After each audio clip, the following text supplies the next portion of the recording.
Olá, meu nome é Sabrina, eu sou diretora do Grupo de Supervisão Educacional e eu estou hoje aqui com as professoras Amineres e Lucivânia, da área de Gestão Pedagógica, também do Grupo de Supervisão Educacional. Nosso objetivo hoje é falar um pouquinho sobre o planejamento escolar, principalmente voltado ao ensino médio e suas mudanças. É importante, antes do início da nossa fala, a gente voltar um pouquinho na questão do ensino médio e nortear um pouco desse processo histórico e do que vem acontecendo nos últimos anos. Desde a mudança do ensino médio, por meio da Lei 13.415 de 2017, houve a necessidade de uma readequação dos currículos escolares. Essa adequação, ela teve como data final o ano de 2022. E o que ela dizia especificamente? Que todos os currículos do ensino médio deveriam ter uma base nacional comum curricular única, com uma carga horária máxima de 1.800 horas, cujas competências seriam as mesmas para todos os alunos, independente de onde eles residam. Então, ou seja, um aluno no Pará, no Ceará, no Rio Grande do Sul, em São Paulo, ele tem o direito de ter uma base nacional comum curricular única. O que difere, então, um currículo do ensino médio de uma escola e da outra? São os itinerários formativos. Então, hoje nós trabalhamos com 4 itinerários e mais o 5º itinerário da educação profissional, que é aquele que o Centro Paula Souza mais disponibiliza aos alunos, que é o nosso conhecido MTEC. Dos itinerários, houve a necessidade de elaboração de um currículo específico para eles, para o desenvolvimento desses itinerários. E o Grupo de Supervisão Educacional tem, dentro das suas atribuições, o acompanhamento, a orientação da implantação desses currículos. Então, o ano de 2022 foi um ano em que foi possível que a supervisão fizesse, de fato, esse acompanhamento nas escolas. De que forma? A análise dos planos de curso, a análise dos planos de trabalho docente, diários de classe e, finalmente, visitas às unidades escolares. Então, toda a equipe de gestão pedagógica, juntamente com os núcleos regionais, supervisores regionais, puderam realizar em loco visitas às escolas, conversando com professores, coordenadores e até mesmo alunos para verificar as necessidades de adequação desses currículos. A partir daí, o grupo de formulação e análises curriculares puderam readequar seus currículos e implantar aquilo que será apresentado hoje para todos vocês. O nosso papel hoje, então, é, a partir dessa readequação, mostrar como o planejamento será feito este ano, as mudanças dos registros escolares, que são importantes, sim, para esse acompanhamento e para garantir que os nossos alunos tenham, de fato, aquilo que foi previsto no currículo e na Base Nacional Comum Curricular. Ok? Para isso, eu vou passar a palavra para a professora Amineres, que vai dar detalhes para todos vocês. Obrigada, Sabrina. Nós estamos, então, num momento muito importante da escola, que trata do planejamento docente. Em razão disso, nós temos o nosso principal documento, como já foi dito, né, que é o nosso PTD, que deve estar, alunos devem seguir o que está previsto nos nossos novos planos de curso. Então, nós trouxemos aqui para vocês, em linhas gerais, as principais características desse plano de trabalho docente, considerando que neste momento, quando do retorno do início do semestre letivo, é o momento no qual nós realizamos justamente a preparação, a escrita e a elaboração desse documento nas nossas escolas. Então vamos lá. Em relação ao plano de trabalho docente, o slide, por favor, nosso PTD para 2023. Nós temos estes campos que vocês já conhecem, tanto para os PTDs dos componentes curriculares da BNCC, quanto os componentes curriculares da formação técnica. Destacamos aqui dois grandes elementos: o plano didático e as informações complementares. No plano didático, nós já conhecemos os elementos textuais que o compõem, são as competências, as habilidades, as bases tecnológicas ou os conhecimentos, temas, os procedimentos didáticos, os instrumentos de avaliação, os critérios de avaliação, o cronograma de execução das aulas e as estratégias de recuperação contínua.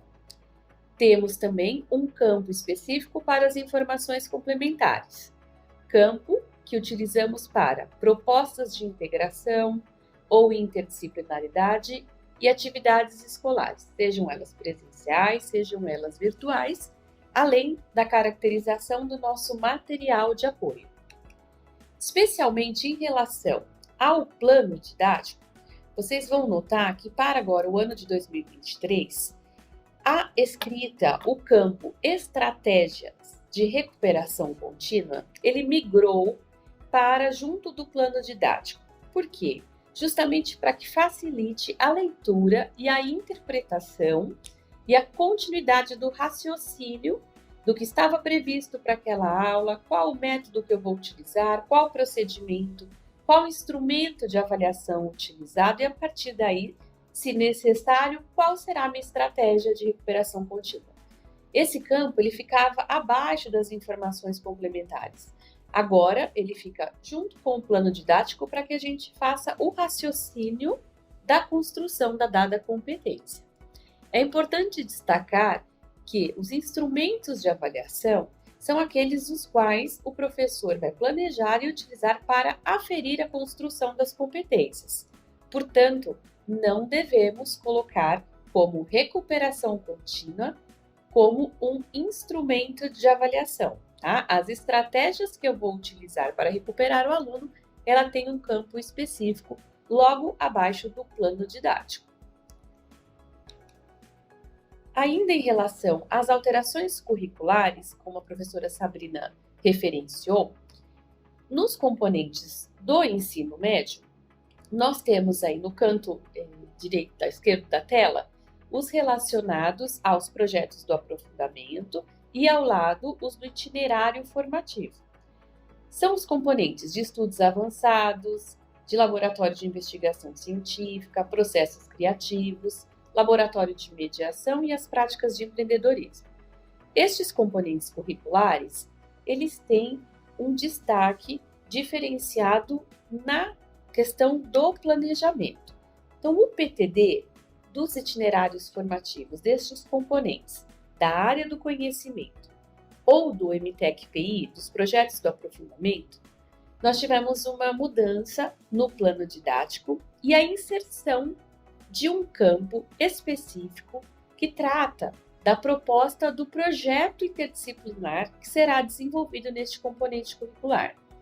Portanto, o plano didático destes componentes curriculares específicos, ele tem uma nomenclatura diferenciada em relação ao que nós intitulávamos como competências, e a professora Lucivânia vai explicar mais à frente, mas mantemos as habilidades, os procedimentos didáticos, os instrumentos de avaliação, critérios, cronograma e as estratégias. Um campo novo destinado à proposta do projeto, onde serão inseridos o tema, como que ocorre o trabalho interdisciplinar, se ocorre, se não ocorre, e uma breve descrição do trabalho. Seguido das atividades escolares de integração e material de apoio. Agora a professora Lucivânia apresentará para vocês como que isso ficou no plano didático. Olá a todos. Com relação ao PTD, no campo plano didático, nós percebemos principalmente no MTEC-PI, que já houve uma alteração no ano passado, no campo em que nós utilizávamos para competências, ele passou a se chamar habilidades relacionadas às competências gerais, /eixo estruturante. Nós não tínhamos essa alteração no PTD, ela constava apenas no plano de curso, porém, a partir deste ano, para facilitar a compreensão e a inserção das informações, nós vamos ter essa alteração no campo onde eram as competências, passa a ser chamada habilidades relacionadas às competências gerais /eixo estruturante, né? Então, Os eixos estruturantes, como nós sabemos, referem-se àqueles componentes curriculares mencionados pela professora Mineres, da BNCC, né? Então, investigação científica, mediação, intervenção e práticas de empreendedorismo. O componente curricular Estudos Avançados, ele é um componente que o Centro Paula Souza inseriu, alinhado com o eixo estruturante, mas que é o componente curricular norteador que dialoga com os demais componentes que compõem o itinerário formativo. Nós também vamos ter uma pequena alteração no campo relacionado à proposta interdisciplinar. Então, como vai ficar? Né? Nós vamos ter ali a proposta de projeto, lembrando que nesses componentes curriculares, o projeto é a metodologia, então o método como o professor vai trabalhar, então sai daquela aula tradicional. Esses componentes curriculares prevêem divisão de classes em turmas, e isso também é importante que as escolas se atentem a esse ponto, porque uma vez que nós estamos falando de componentes práticos, né, e prever a divisão, nós não podemos ter 2 professores com a turma completa dentro da sala de aula. Né? Então, é importante que as escolas se atentem a isso. Com relação à proposta de projeto, essa metodologia vai se manter, como nós estamos trabalhando desde o início, desde a implantação do novo ensino médio. Porém, nós vamos atentar ao plano de curso. Então, dentro daquilo que está proposto no plano de curso, será definido o tema ou o título do projeto. Não há obrigatoriedade do trabalho interdisciplinar, porém nós entendemos que ele é fundamental. Por quê? Porque estudos avançados, ele é o componente curricular orientador dos demais. Então, esse trabalho interdisciplinar, ele é propiciado pelo componente curricular estudos avançados, juntamente, por exemplo, com o laboratório de investigação científica na primeira série e práticas de empreendedorismo. Por isso, foi destinado um campo para descrever esse componente, juntamente com os demais no trabalho interdisciplinar. E também descrever como esse trabalho interdisciplinar vai acontecer. Perdão. Com relação à interface no SIGA, então o professor obrigatoriamente vai colocar o tema ou o título desse projeto. Havendo um trabalho interdisciplinar, ele vai selecionar o componente curricular e descrever. Então, cada componente curricular que for desenvolver o trabalho interdisciplinar com o componente que está mencionando aí no PTD, também deve descrever no seu PTD. Então, eu vou trabalhar em estudos avançados com o laboratório de investigação científica. Esse registro também precisa aparecer em laboratórios de investigação científica e uma breve descrição das atividades que serão desenvolvidas. Afinal de contas, não vai se trabalhar o ano inteiro de maneira interdisciplinar. A gente entende que em alguns momentos ocorrerá esse trabalho.